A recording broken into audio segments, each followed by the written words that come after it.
예, 사랑하는 성도님들, 경건의 달 2월 두 번째 주일로 이렇게 예배를 드리고 있습니다. 코로나의 여러 가지 어려움 속에서 또 이렇게 교회 현장에 나와 예배 드리시는 분들이나 또 여러 사정 때문에 유튜브로 예배 드리시는 분들이나 우리 주님의 이름으로 사랑하고 환영합니다. 예, 옆에 계신 분들이 오늘 이렇게 인사 나누기를 원합니다.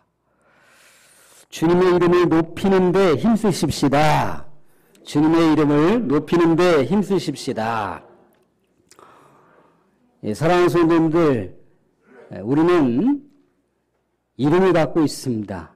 두 글자가 되시는 분도 있고, 세 글자가 되시는 분도 있고, 네 글자가 되시는 분도 있어요. 한국에서 제일 긴 이름이 몇 글자인가 이렇게 인터넷 검색을 통해서 살펴보니까 17자더라고요. 17자. 세계에서 가장 긴 이름은 몇 글자인가 그랬더니 800자가 넘어요. 800자가. 그래서 우리는 한자의 이름을 갖고 계신 분도 있고 또 성경의 이름을 따오신 분도 있고 나름대로 그 이름에다가는 의미를 부여해서 이름을 이렇게 지어주셨겠죠. 누군가가. 부모님이 지어줄 수도 있고 아니면 할아버지 할머니가 지어줄 수도 있고 아니면 또 한문을 잘 알고 계신 또 동네 어르신 중에 누군가가 이름을 지어줄 수도 있다는 겁니다. 또 최근 들어서 얼마 전부터인가는 이렇게 이름을 순수한 우리나라 말로다가 한자 표기가 아니라 우리나라 말로다가 이름을 짓는 경우도 종종 있어요. 그죠? 빛, 봄, 가을, 향기, 그런 식으로 한자 표기가 아니라 우리나라 순수한 말로다가 지으는 분들이 있다는 겁니다. 그런데 지어주시는 분들 한결같이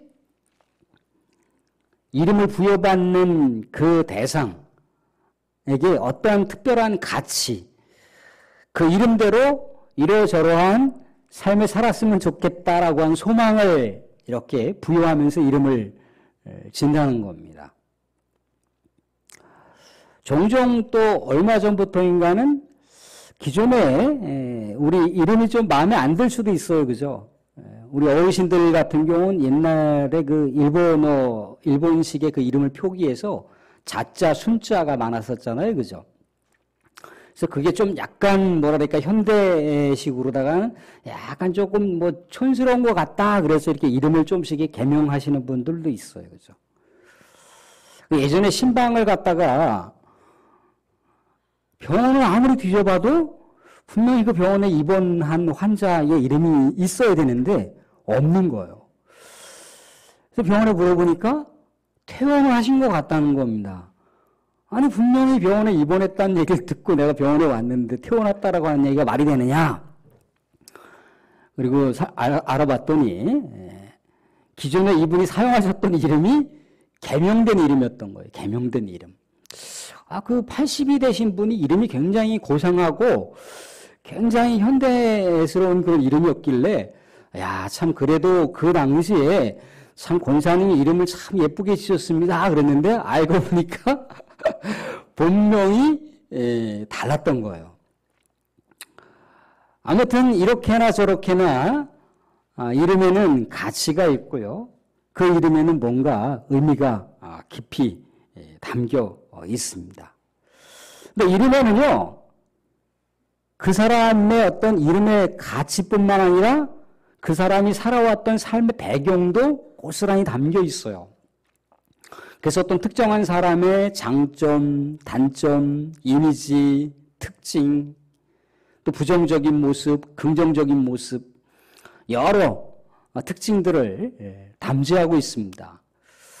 그래서 우리가 어떤 특정한 사람의 이름이 이렇게 거론되면 괜히 마음속에 이렇게 그리움이 이렇게 몰려오는 그런 인물들이 있어요. 그죠?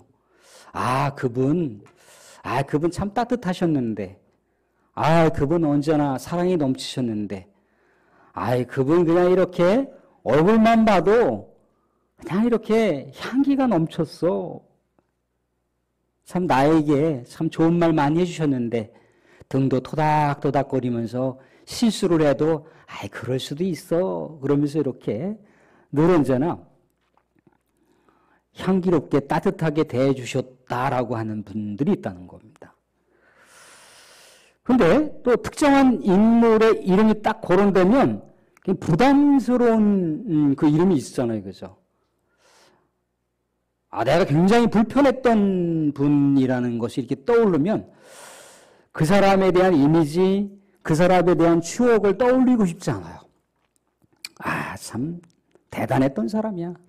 근데 대단했다라고 하는 게 긍정적인 차원에서 대단한 게 아니라 부정적인 차원에서 대단했다는 거예요. 그 사람 다시 만나고 싶지 않다.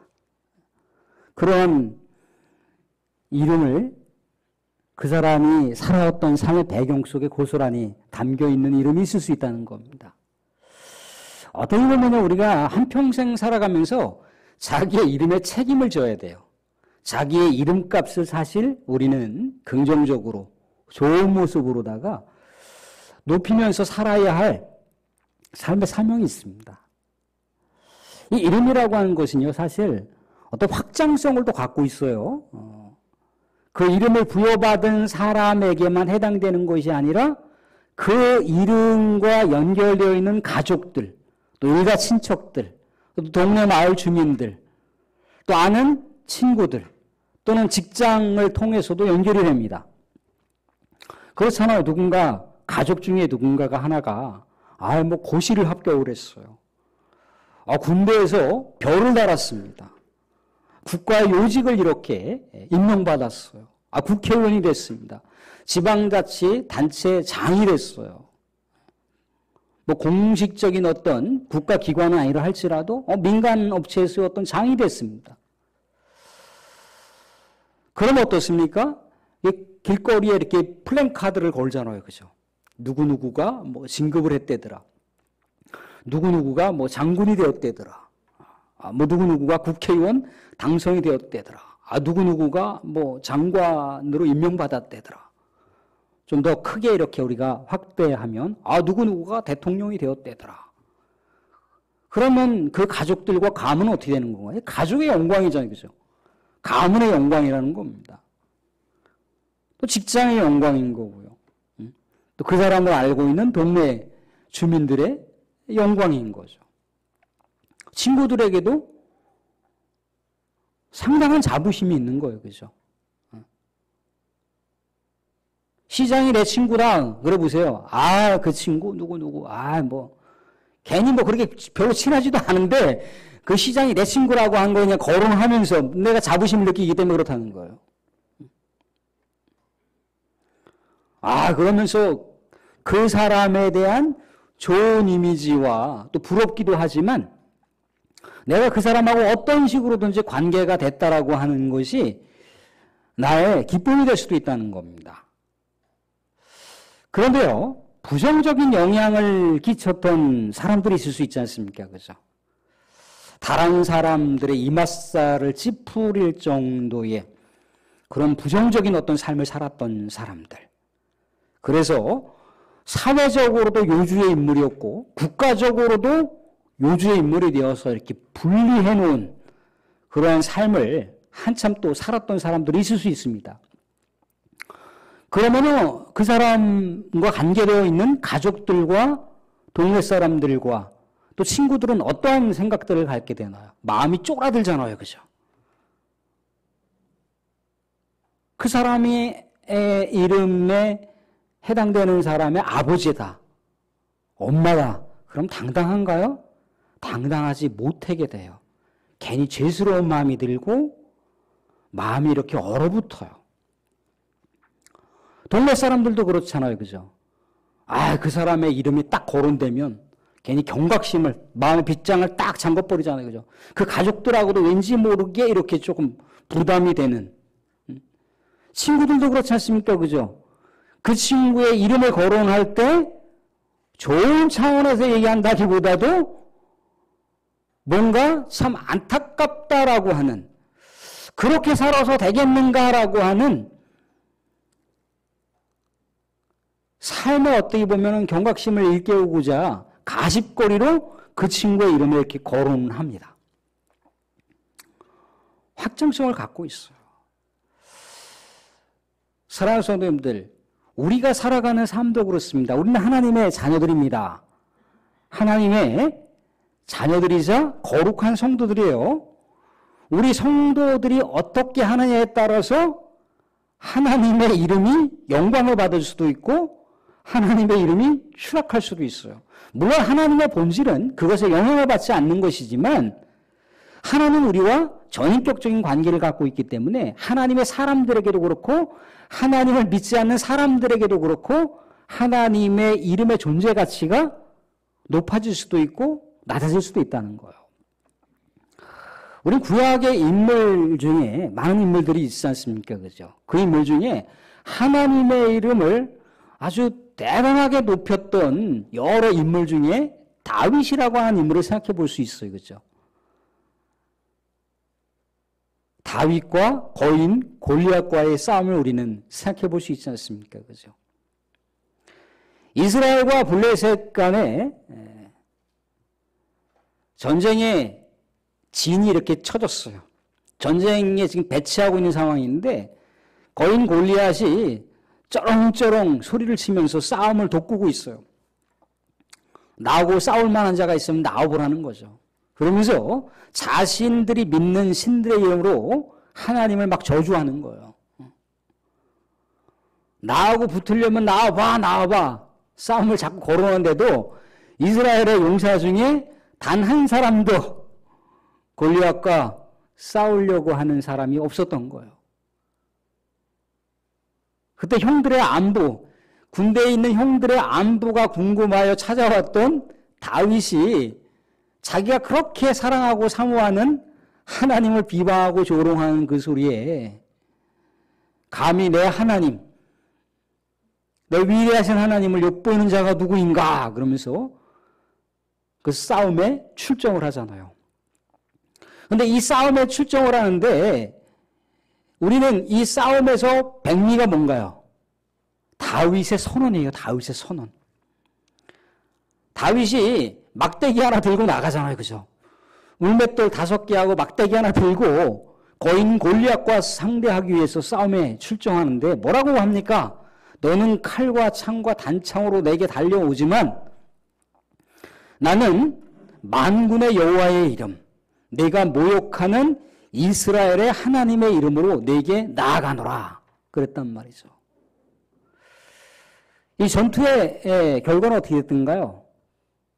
다윗이 한판승으로 승리하지 않습니까? 그래서 온 이스라엘과 심지어 블레셋까지 하나님의 일을 높이는 그런 엄청난 기염을 토해냈잖아요. 그죠? 소년 다윗. 17살밖에 안 된 소년 다윗이 이스라엘의 그 수많은 용사들 앞에 우리 하나님의 이름을 높이는 그런 경종을 울렸던 사건이잖아요. 그죠? 하나님께서 얼마나 기뻐하셨겠습니까? 사랑하는 성도, 우리도 하나님의 이름을 높여서 하나님을 기뻐하는 자들이 될 수 있기를 주님으로 축원드립니다. 예, 오늘은 예수님께서 가르쳐 주신 첫 번째 기도 제목, 이름을 거룩히 여김을 받으시오며 라고 하는 내용으로 말씀을 나누고자 합니다. 이름이 거룩히 여김을 받아야 되는 대상이 누굴까? 우리는 앞에서 하나님을 예수님이 뭐라 부르라고 했습니까? 아버지라 부르라고 했어요. 그러니까 이름에 해당되는 대상은 하나님 아버지, 하나님일 수가 있죠. 그러니까 하나님 아버지의 이름을 거룩히 여김을 받으시오며 라고 되는 거죠. 근데 이 말씀의 한글 우리 번역에는 거룩히 여김을 받으시오며 라고 세 단어로 되어 있어요. 그죠? 세 단어로. 근데 이 헬라어 원어 성경에는 한 단어로 되어 있어요. 한 단어. 하교하조라고 하는 한 단어로 되어 있어요. 거룩하다라고 하는 한 단어예요. 근데 거룩하다라고 하는 의미가 뭔가요? 뭔가 구별된다는 거죠. 뭔가 거리를 둔다는 거죠. 뭔가 분별을 한다라고 하는 의미를 내포하고 있어요. 사실 이 예수님께서 가르쳐 주신 첫 번째 기도 제목은 굉장한, 지금도 여전히 신학적인 논쟁거리예요. 신학적인 논쟁거리. 이 부분을 잘만 해결하면 아마 좋은 어떤 학술적인 어떤 논문도 쓸 수 있는 구절일 수가 있습니다. 왜 그러냐면 하나님은 본래 거룩하신 분이잖아요. 그죠? 하나님 스스로가 거룩하신 분입니다. 그런데 기도 제목에다가 하나님 이름이 거룩히 되세요 라고 하는 거예요. 하나님 거룩하게 되세요. 그렇게 기도하라는 거예요. 기도가 좀 어떻게 보면 굉장히 어색하기도 하고 굉장히 하나님 입장에서는 이스라엘의 입장에서는 이스라엘이 그렇게 하나님을 우러러보는 존재인데 그래 인간과는 거리를 좁힐 수 없는 그러한 엄청난 존재인데 그 존재를 향해서 하나님 거룩히 하세요 라고 하는 말 자체가 성립이 안 된다는 거죠.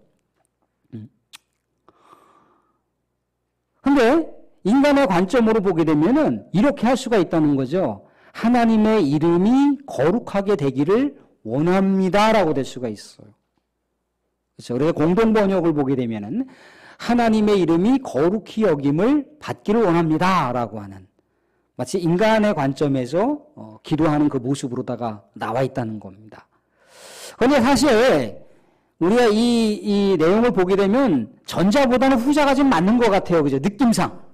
그냥 어색하지 않고 우리 하나님 앞에 경거망동하지 않은, 교만하지 않은 그냥 하나님께서 거룩히 여김을 받으셨으면 좋겠어요 라고 하는 기도 제목이 맞는 것 같잖아요. 그죠? 그런데 우리는 여기서 어떤 힌트를 얻을 수가 있느냐면 누가 가르쳐 주신 기도입니까? 예수님께서 가르쳐 주신 기도인 거예요. 예수님께서 그렇게 기도를 하라고 한 거예요.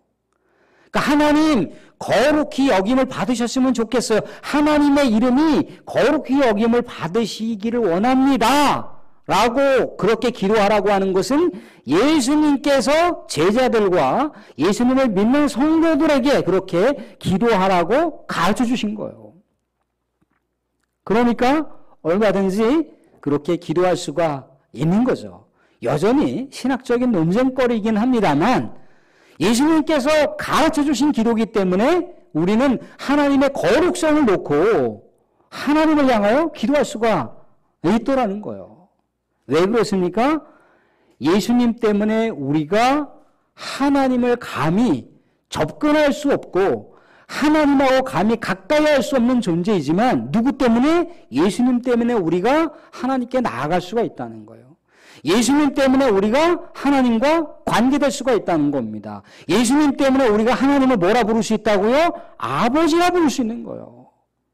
그러니까 하나님과 우리 성도 사이에는 예수님 때문에 전인격적인 관계가 성립이 된 거예요. 하나님의 자녀가 됐단 말이죠. 그러니까 하나님은 스스로 거룩한 분이시지만 우리 하나님과 전인격적인 관계를 맺고 있는 하나님의 자녀들이 하나님 거룩하신 분이지만 더 거룩하게 되세요라고 얼마든지 인격적으로 기도할 수가 있다라고 하는 것을 예수님께서 강조하시고 있는 거예요. 그러니까 우리 성도들이 하나님의 그 이름의 거룩성, 하나님의 이름의 그 가치, 하나님의 이름의 그 명예를 얼마든지 높일 수가 있는 거예요. 사랑하는 성도, 사랑하는 자녀가 뭔가 세상 가운데 위대한 일을 했다고 생각을 해보세요. 그 아버지가, 그 어머니가 얼마나 영광스럽겠으며 얼마나 큰 자부심을 느끼겠으며 얼마나 큰 그런 놀라운 축복을 얻었다고 생각을 하겠습니까? 아들과 딸의 이름이 높아진 건데 아들과 딸의 이름이 높아진 것이 누구에게 영향을 미치는 거예요? 부모의 이름에도 영향을 미치는 거예요. 누구누구 이름 했는데 그 누구누구 이름이 중요하지만 그 누구누구의 이름에 아버지의 이름도 거론된다는 거예요. 누구누구 이름에 어머니의 이름도 거론된다는 거예요. 아유, 그 아버지 참 자식 하나 잘났어. 그 엄마 참 자식 하나 잘 됐어. 얼마나 기뻐요.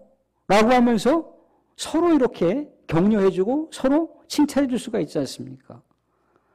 전인격적인 관계를 갖고 있는 우리 하나님의 성도들, 하나님의 자녀들이 얼마든지 그러한 삶을 드러낼 수가 있다는 거예요. 얼마든지 그렇게 기도할 수가 있다는 거예요.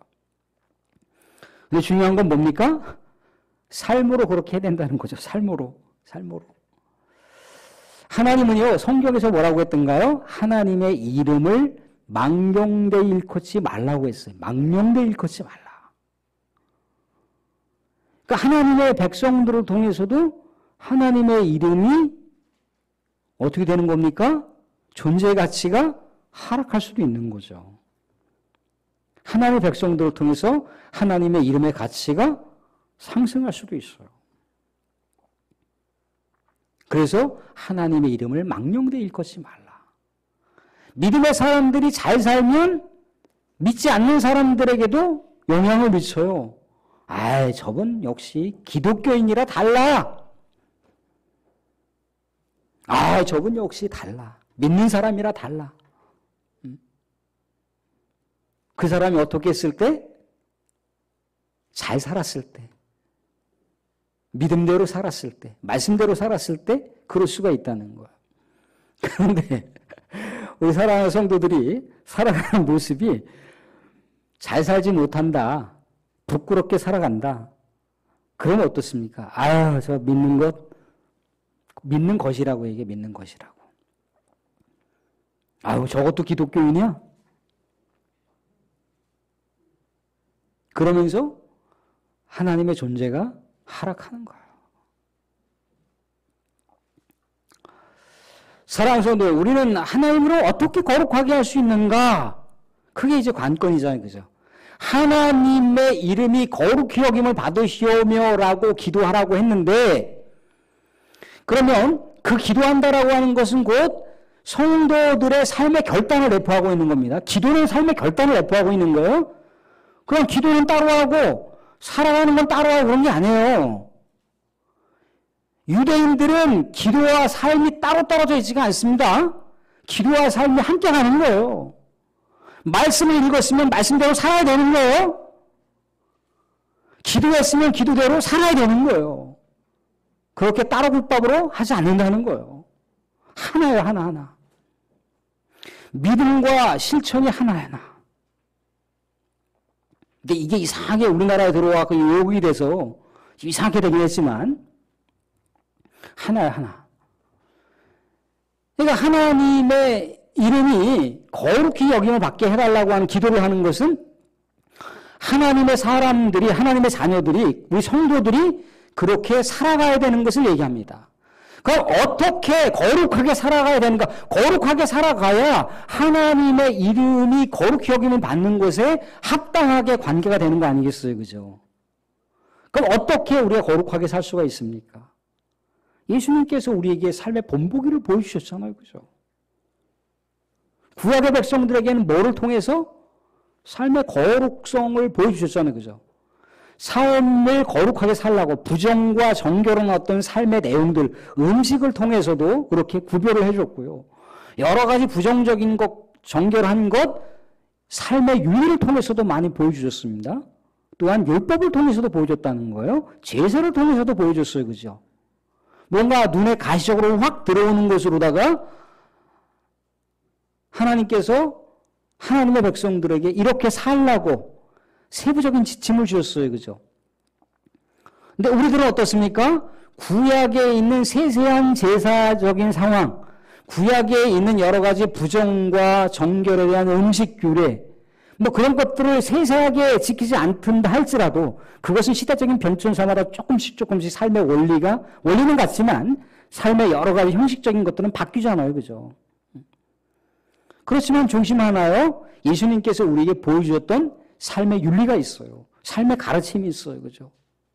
구약 성경과 신약 성경의 일맥상통하는 것 중에 거룩이라고 하는 요소 중에 여러 가지가 있는데 그 거룩이라고 하는 요소 중에는 이웃사랑도 포함되어 있어요. 또한 그 거룩에는요, 기도도 포함되어 있고요. 거룩에는요, 믿음도 포함되어 있어요. 거룩에는요, 또한 소망도 포함되어 있습니다. 그러니까 이미 예수님께서 산상수훈을 통해서 가르쳐 주신 말씀도 있고요. 또 예수님을 따랐던 제자들이 또 베드로나 사도 바울이나 하나님의 주옥과 같은 말씀을 영감받아서 예수님께서 가르치신 말씀을 다시금 재석하고 우리 사람들, 성도들이 그런 삶을 살아갈 수 있도록 안내한 지침서들이 있다는 겁니다. 말씀이 있다는 걸 말씀. 말씀대로 살게 되면 어떻다는 거예요? 우리 성도들이 세상에 믿지 않는 사람들과 구별된 삶을 살아갈 수가 있겠죠. 그렇게 되면 하나님을 높일 수가 있습니다. 하나님의 이름을 거룩하게 할 수가 있다는 거예요. 다른 데 있는 것이 아닙니다. 사랑하는 성도 말씀을 맺겠습니다. 우리 성도들이 어떻게 살아가느냐에 따라서 하나님의 이름이 더 거룩해지며 더 영광스럽게 될 수 있습니다. 또한 그 반대로 우리 사랑하는 또 우리 하나님께서 그렇게 마음속으로 품으시는 성도들이 거룩하게 살지 못하면 하나님의 이름의 거룩성도 훼손될 수가 있습니다. 하나님께서는 어떤 것을 원하실까? 하나님께서는 어떠한 삶을 받으실까? 여러분들은 이미 아실 겁니다. 성도들을 통해서, 성도들의 기도를 통해서, 삶을 통해서 하나님의 이름의 가치가 달라질 수 있다라고 하는 것을 생각해 볼 때 우리는 어떠한 삶을 살아야 되겠습니까?